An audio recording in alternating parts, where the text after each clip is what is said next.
මම බ්‍යයන් ජයමින්ද මම මේ පාර 2025 එලවල් විභාගයෙන් ගණිතාංශයෙන් රත්නපුර දිස්ත්‍රික්කෙම පළවෙනියා ලංකාවේ අයිලන්ඩ් රෑන්ක් එක 6 මම ඒලවල් පටන් ගත්ත දවසේ ඉඳන් කම්බයින්ඩ් මැත්ස් වල ක්ලාස් එකේ දීප්ති සර්ගේ තියරි වලට පේපර් වලටයි දීප්ති සර්ගේ තියරි ක්ලාස් එක ගැන කියනවා නම් දීප්ති සර් මුලින් ඉඳලම දැන් පළවෙනි පාඩම් සෑහෙන විස්තර කරලා අපිට ඉතා සරලව හොඳට තේරුම් ගන්න විදිහට කියලා දෙනවා. මුල් කාලේ බේසික් එක සෑහෙන වැදගත් මේ A level දිගටම හොඳ රිසල්ට් එකක් තියාගන්න A level වල තියෙන පේපර්ස් වල. ඊට පස්සේ අනිත් දේ තමයි සර් ඉක්මනට මාස දෙකක් විතර තියලා මාස දෙකකට විතර කලින් A level වලට මාස දෙකකට විතර කලින් සිලබස් එක කවර් කරලා දෙනවා අපිට. මැක්ස් වලයි ගොඩක් කරලා මැක්ස් වලයි කෙමිස්ට්‍රි වලයි සිලබස් එක කලින් කවර් කරගන්නවා කියන්නේ ගොඩක්ම වටිනවා. මොකද අන්තිම කාලේ වෙද්දී ෆිසික්ස් වල වගේ සෑහෙන අමාරු පාඩම් තියෙන අන්තිම පාඩම් ටික. ඒතකොට ගොඩක් ස්ට්‍රෙස් වෙනවා. සෑහෙන වැඩ වැඩි. ඒතකොට ඒ වෙද්දී මැක්ස් වල ගොඩක් දුරට වැඩ ටික කවර් කරගෙන ඒ ටික ගණන් හදන එක පර්ෆෙක්ට් කරන් හිටියාම සෑහෙන ලොකු නිදහසක් තියෙනවා මනසට. එතකොට දීප්ති සර්ගෙන් අපිට ඒ සහනය හම්බුණා දීප්ති සර්ගේ ක්ලාස් එකෙන්. ඊට පස්සේ මම ගිය දීප්ති සර්ගේ ගෲප් ක්ලාස් එකට. අපි ගොඩක් වෙලාවට ක්ලාස් එකේ සාමාන්‍ය A level ගණන් වලට වැඩිය සෑහෙන්න අමාරු ලොකු 6 මැක්ස් ගණන් ඒ වගේ කැම්පස් ලෙවල් ගණන් ගොඩක් ලොකු අමාරු ගණන් හදනවා.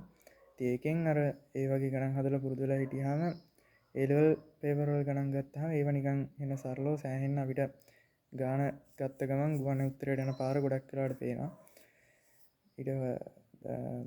ඊළඟට සර්ගේ පේපර් ක්ලාස් එක ගැන කිව්වොත් සර් අපේ අවුරුද්දේ කරා අමාරු පේපර් එකකුයි ලේසි පේපර් එකකුයි පේපර් දෙකක් අමාරු පේපර් එකේ 6 මැක්ස් ගණන් එහෙම දාලා සෑහෙන අපිට සාමාන්‍ය නෝමල් පේපර් එකේ ලියන ළමයිටත් වැඩිය ගොඩක් වෙලාවට ලකුණු අඩුයි ඒවට. ඒකට ඔයාලට කියන්න තියෙන්නේ පේපර්ස් වල කොච්චර ලකුණු අඩු වුණත් ඒක ගිව් අප් කරන්න එපා. සෑහෙන ඒ කියන්නේ ඒ ලෙවල් කියන්නේ සාමාන්‍ය ඔයාලට දිනන්න පුළුවන් විභාගයක්. ඔයාලා වෙනුවෙන් තියෙන විභාගයක් තියෙන ඔයාලගේ අනාගතය තීරණය කරන විභාගයක්. ඒකින්ද ඔයාලා දවසෙන් දවස අඩුම ගානේ එක සතියක පේපර් එකකට දැන් පළවෙනි සතියේ පේපර් එකේ ලකුණු 35යි නම් ඊළඟ සතියේ කොහොම හරි තව ලකුණු දෙකක් ලකුණක් වැඩි කරගන්න try කරන්න. හැමදාම පේපර් ලියන්න. මාත් කොහොමත් දීප්ති සර්ගේ පේපර් 50ක් 60ක් විතර අපේ අවුරුද්ද ලියලා ඇති. මම මේ හැම එකක්ම ලිව්වා. හැම එකම පුළුවන් තරම් උත්සාහ කරේ මේ කලින් සතියේ පේපර් එකට වැඩිය මේ සතියේ පේපරේ පරිම ලකුණක් හරි වැඩි කරගන්න.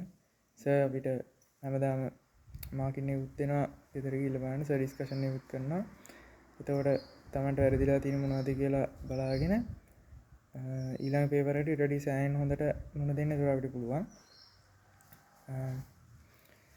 තව මැක්ස් වල කියනවා නම් දීප්ති සර්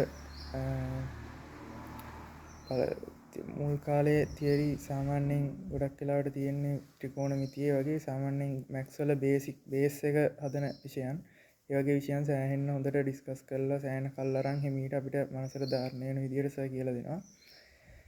ඉතින් මම සෑහෙන මේ වෙලාවේ ස්තුතිවන්ත වෙනවා දීප්ති සර්ටයි චතුර සර්ටයි මයුරු මිස්ටයි සහ අපිට අපේ අවුරුද්දේ හිටපු කලින් ක්‍රූ එකේ අයියලටයි අපිට මට මේ රෑන්ක් එකට යන්න කර උපකාරයට සහ මට ශක්තියක් වුණ එකට ස්තුතියි.